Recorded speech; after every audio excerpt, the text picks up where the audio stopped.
दोस्तों आपका स्वागत है हमारे टेरेस किचन गार्डन और हमारे चैनल ग्रीन लाइफ डायरीज़ पर।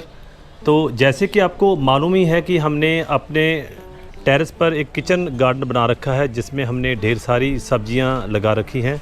दोस्तों गर्मी का मौसम आ चुका है, आप जितना भी गमलों में पानी डाल लें तेज़ धूप के कारण मिट्टी सूख ही जाती है, तो इसलिए गर्मियों में मल्चिंग ज़रूरी हो जाती है।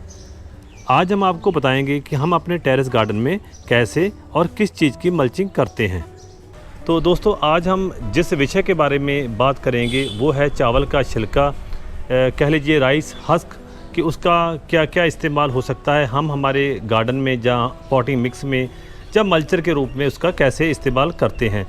तो आज की वीडियो में हम इस राइस हस्क के बारे में डिटेल में जानेंगे और दोस्तों इसका हम कंपैरिजन करेंगे दूसरे मल्चर्स के साथ, जैसे कोकोपीट हो गया, जहाँ लकड़ी का बुरादा, दूसरा दोस्तों जो पशुओं का चारा होता है, जैसे गेहूं काट लेने के बाद जो उनका सूखा चारा बनाया जाता है, तो पंजाबी में तो उसको तूड़ी कह देते हैं। दोस्तों आप वीडियो के अंत तक बने रहिएगा, तो हम आपको इनका कंपैरिजन करके भी दिखाएंगे। आइए साथ साथ में हम आज मल्चिंग करेंगे अपने पॉट्स की। तो आपको बताएंगे कि सबसे पहले जब हमने राइस हस्क लेके आना है कहीं से, तो दोस्तों एक सवाल पैदा हो जाता है कि आप राइस हस्क कहाँ से लेंगे। तो आपके नज़दीक कोई शैलर होगा या कोई ऐसी आटा चक्की जो चावल के छिलकों को अलग करने का काम भी करते होंगे, तो आप वहाँ से भी ला सकते हैं।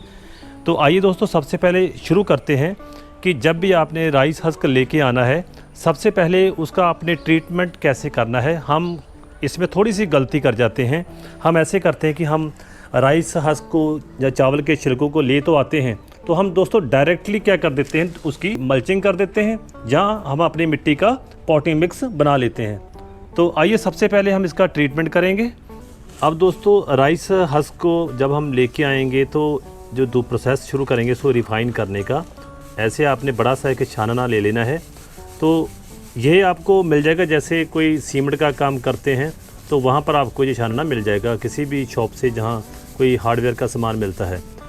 तो छानने का दोस्तों मतलब क्या है, ये देखिए कि जब हमने इसको छान लिया है तो यहाँ पर देखिए बारीक से जो कीड़े हैं, ये देखिए बारीक से कीड़े इसमें हैं। और दूसरी बात क्या है कि चावल के बारीक से कण जो हैं वो बाहर आ गए हैं। तो ये क्या नुकसान करेंगे, अगर आप इससे अपना पॉटिंग मिक्स भी बनाते हैं तो ये चावल के जो छोटे से कण हैं ये बीच में जाकर आपकी मिट्टी में जाकर कुछ समय बाद फंगस पैदा कर देंगे, और जो छोटे छोटे दोस्तों बारीक से बीच में कीड़े हैं तो यह भी वहाँ नुकसान करेंगे। तो ये दोस्तों हमारा जो ट्रीट करने के बाद हमको जो शुद्ध जो छिलका यहाँ पर मिल जाएगा, इसका इस्तेमाल हम अपनी मल्चिंग के लिए करेंगे, जहाँ पॉटिंग मिक्स के लिए भी कर सकते हैं। तो आइए दोस्तों अब मल्चिंग स्टार्ट करते हैं और साथ में आपको इसके फ़ायदे भी बताते हैं। अब दोस्तों हमारे पास ये जो गमले पड़े हुए हैं, हम इसकी अब मल्चिंग इनकी शुरू करेंगे। अब देखिए कि आपने एक ऊपर लेयर बना देनी है। तो इसकी जो लेयर है दोस्तों 2 से 2.5 इंच की आप ज़रूर रखें। 2 से 2.5 इंच की लेयर से क्या क्या फ़ायदा होगा मैं बताता हूँ आपको। कि गर्मियों का सीज़न है तो जब सीधी इनके ऊपर दोस्तों सनलाइट पड़ती है, देखिए मिट्टी कैसे खुश्क हो जाती है। तो खुश्क होने के कारण आपके पौधे पर जो असर पड़ना शुरू हो जाता है, क्योंकि पानी तो हम दिन में एक ही बार देंगे तो सारा दिन तो पानी बीच में रहेगा नहीं। तो मल्चिंग की सबसे पहली ज़रूरत है कि ये आपकी मिट्टी को जो है नमी से भरपूर रखता है, तो सीधी धूप नहीं पड़ने देता। तो आप देखिए कि इसकी हमने भी मल्चिंग कर दी है। तो मल्चिंग का दोस्तों दूसरा फ़ायदा क्या है कि इसमें कोई वीड वगैरह या कोई एक्स्ट्रा घास नहीं उग पाती। ये शेप में भी दोस्तों थोड़ा मोटा होता है, जिससे कि जब आप गमले में इसकी मल्चिंग कर देते हैं पानी और हवा इससे आसानी से गुजर जाती है। तो दोस्तों मल्चिंग का फ़ायदा ठंड में भी उतना ही होता है जितना कि गर्मियों में। सर्दियों में ठंडी ओस पड़ने के कारण मिट्टी भी ठंडी हो जाती है, जिससे कि पौधा स्ट्रेस में चला जाता है। तो अगर आप सर्दियों में इसकी मल्चिंग कर देंगे तो जो ठंडी ओस है वो नीचे मिट्टी तक नहीं जा पाएगी, जिससे कि आपके पौधे को स्ट्रेस नहीं होगी और आपका पौधा जो है अच्छी फ्रूटिंग भी देगा। अब दोस्तों सवाल आ जाता है कि अगर हम राइस हस्क को ऐसे मल्चर यूज़ कर लेते हैं तो गुड़ाई कैसे करेंगे, क्योंकि इसके ऊपर तो हमने सारी लेयर बना दी है चावल के छिलके की। तो दोस्तों हम सबसे पहले समझें कि हम गुड़ाई क्यों करते हैं। गुड़ाई हम इसलिए करते हैं कि जो ऊपर मिट्टी की मजबूत परत होती है जो कि ऑक्सीजन जाने से रोकती है, जहाँ ऊपर वीड्स उगाती हैं, उनको ख़त्म करने के लिए और मिट्टी को थोड़ा सा मुलायम करने के लिए दोस्तों हम इसमें गुड़ाई करते हैं। जब आप राइस हस्क की मल्चिंग कर देंगे तो आपकी मिट्टी नीचे मुलायम रहेगी और दूसरा कोई वीड नहीं उग पाएगा, इसलिए कोई गुड़ाई की ज़्यादा ज़रूरत नहीं रह जाती। दोस्तों अगर पॉटिंग मिक्स की बात करें, आप देख सकते हैं कि हमने चीकू का पौधा लगा रखा है। तो हमने इसका पॉटिंग मिक्स हमने बनाया है, इसमें भी हमने जो है चावल के छिलके का इस्तेमाल किया हुआ है। अगर आप इससे पॉटिंग मिक्स तैयार करेंगे तो आपकी मिट्टी जो है वो मुलायम रहेगी और भुरभुरी रहेगी, जिससे पौधे को पर्याप्त पानी और हवा मिलती रहेगी। तो पॉटिंग मिक्स के लिए दोस्तों आपने केवल मिट्टी के साथ इसकी जो है 30% मिक्सिंग ही रखनी है। अगर आप इसे ज़्यादा डाल देंगे मिट्टी में तो मिट्टी आपकी हद से ज़्यादा मुलायम हो जाएगी, जो कि पौधे के लिए बढ़िया नहीं रहेगी। दोस्तों इसका पॉटिंग मिक्स में इस्तेमाल करने का एक फ़ायदा और रहेगा कि लंबे समय में जब आप इसको पानी देते रहेंगे तो ये मिट्टी में गल जाएगा और फर्टिलाइज़र का काम भी करेगा। इस प्रकार इसका आप पॉटिंग मिक्स में भी इस्तेमाल कर सकते हैं। आइए दोस्तों अब इसका कंपैरिजन करते हैं कि आप और किस चीज़ की मल्चिंग कर सकते हैं, तो ये क्यों बेहतर है और मल्चर से। अब हम दोस्तों कंपैरिजन करेंगे राइस हस्क के साथ लकड़ी के बुरादे का, कोकोपीट का और जो है जिसे हम पशुओं का सूखा चारा भी कह लेते हैं। तो सबसे पहले दोस्तों बात करते हैं कोकोपीट की।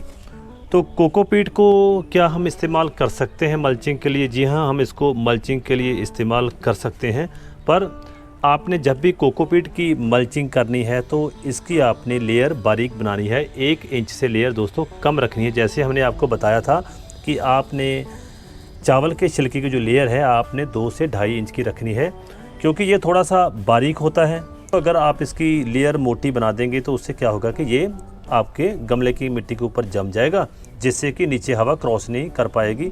तो हवा ना क्रॉस करने के कारण आपके पौधे को पर्याप्त ऑक्सीजन नहीं मिल पाएगी। तो आप इसको जो है मल्चर के रूप में इस्तेमाल कर सकते हैं, पर इसकी लेयर आपने बारीक रखनी है। और दोस्तों आप अपनी गमले की मिट्टी के पॉटिंग मिक्स के लिए भी आप इसका इस्तेमाल कर सकते हैं। कोकोपीट को बाज़ार से लेकर आपने कैसे इस्तेमाल करना है, तो दोस्तों इसकी जो डिटेल्ड वीडियो हमने पहले ही अपने चैनल पर डाल रखी है। अब दोस्तों कंपैरिजन करते हैं राइस हस्क का लकड़ी के बुरादे के साथ।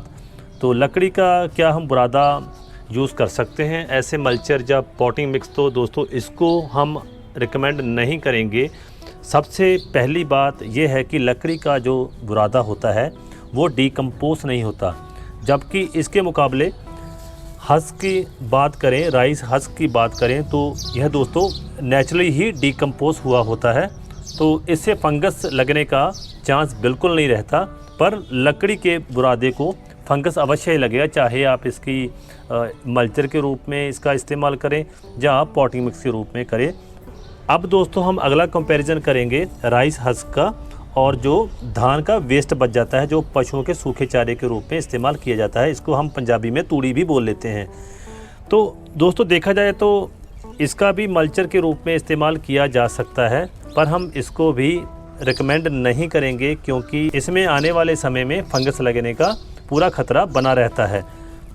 तो अगर दोस्तों हम इसका इस्तेमाल अपने पॉटिंग मिक्स में भी करेंगे तो इससे क्या होगा कि कुछ समय पाकर यह मिट्टी में सख्त हो जाएगा, जिससे कि आपकी मिट्टी में ऑक्सीजन या हवा का निकलना बहुत मुश्किल हो जाएगा, जिससे आपका पौधा विकास नहीं कर पाएगा। तो दोस्तों ये थी वीडियो कि आप राइस हस्क को ऐसे मल्चर क्यों और कैसे यूज़ कर सकते हैं। तो दोस्तों आपसे विदा लेते हैं, फिर मिलेंगे किसी नई वीडियो में नए कंटेंट के साथ। तब तक आप सभी को प्यार भरा नमस्कार।